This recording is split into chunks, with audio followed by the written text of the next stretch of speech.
कोणतंही वाटण न करता अगदी सोप्या पद्धतीने सांडग्याचे कालवण म्हणजेच सांडग्याची आमटी अगदी 15 ते 20 मिनिटात आज आपण बनवणार आहोत।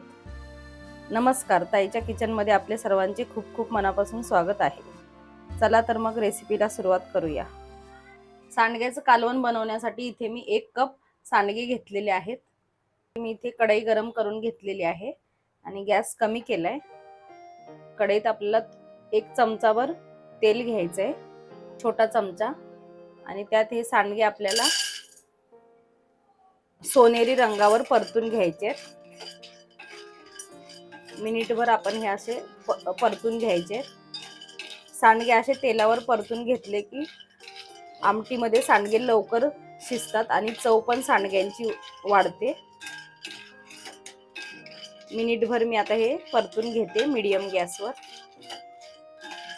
लो टू मीडियम फ्लेमवर मी मस्त असे हे सांडगे सोनेरी रंगावर परतून घेतलेले आहेत। तुम्ही बघू शकता किती छान कलर आलेला आहे आणि वास पण सांडग्यांचा एकदम छान असा सुटलेला आहे भाजल्यामुळे। आता आपण हे प्लेटमध्ये काढून घेऊयात।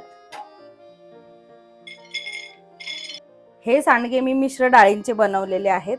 पारंपरिक पद्धतीने मिश्र डाळींचे सांडगे कसे करायचे याची व्हिडिओ आपल्या चॅनलवर आहे, त्याची लिंक मी डिस्क्रिप्शन मध्ये देते, तुम्ही ती चेक करू शकता।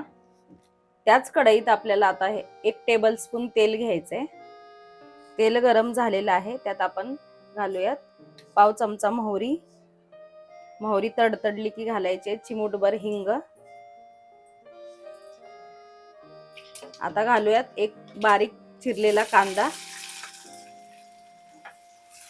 कांदा आपल्याला गुलाबी रंगावर परतून घ्यायचा आहे। कांदा मी छान असा गुलाबी रंगावर परतून घेतलेला आहे। आता गॅस कमी करते आणि आपल्याला यात घाटी मसाला 1 चमचा घालायचा आहे। मी घाटी मसाला घातलेला आहे कारण आमचा हा ठेवणीतला मसाला असतो, वर्षभरासाठी केलेला। तुमच्याकडे जो असेल तो तुम्ही वापरू शकता। अर्धा चमचा लाल तिखट घालायचं आहे, पाव चमचा हळद। तेलात कांद्यावर घातलं की कालवणाला छान असा रंग येतो। हे थोडंसं असं परतून घेऊयात आणि यात आपल्याला सांडगे घालायचे। सांडगे आता हे मसाल्याबरोबर आणि कांद्याबरोबर थोडे परतून घेऊयात।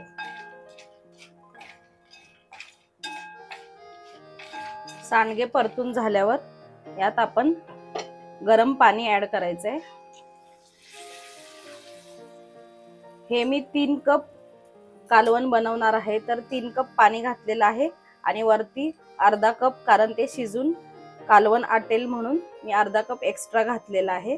आता याला 1 उकळी येऊन द्यायची आहे। उकळी लगेच येईल कारण पाणी आपण गरम घातलेलं आहे त्यामुळे।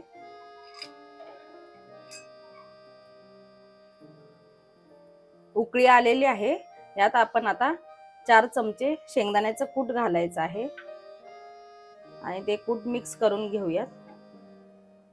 चवीनुसार मीठ घालायचं आहे आणि गॅस कमी करून आता आपल्याला हे सांडगे शिजेपर्यंत 15 ते 20 मिनिटं शिजवून घ्यायचंय मंद गॅसवर।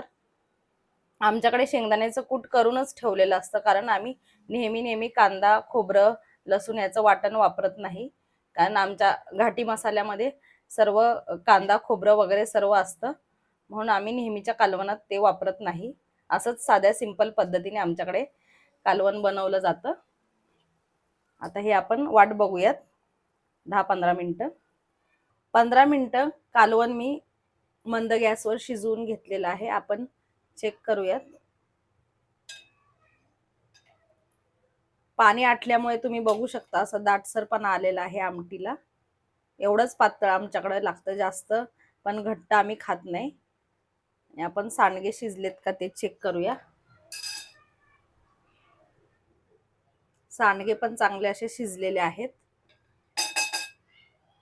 आपलं कालवण झालेलं आहे। गॅस आता आपण बंद करून बारीक चिरलेली कोथिंबीर घालायची। तुम्हाला हे आमचं घाटी पद्धतीचं साधं सोपं सांडग्याचं कालवण कसं वाटलं ते कमेंट करून सांगा। व्हिडिओ आवडली असेल तर लाईक करा, जास्तीत जास्त मित्रमंडळी आणि नातेवाईकांना शेअर करा। चॅनलवर नवीन असाल तर अशाच छान छान रेसिपीसाठी चॅनलला सबस्क्राईब करायला विसरू नका।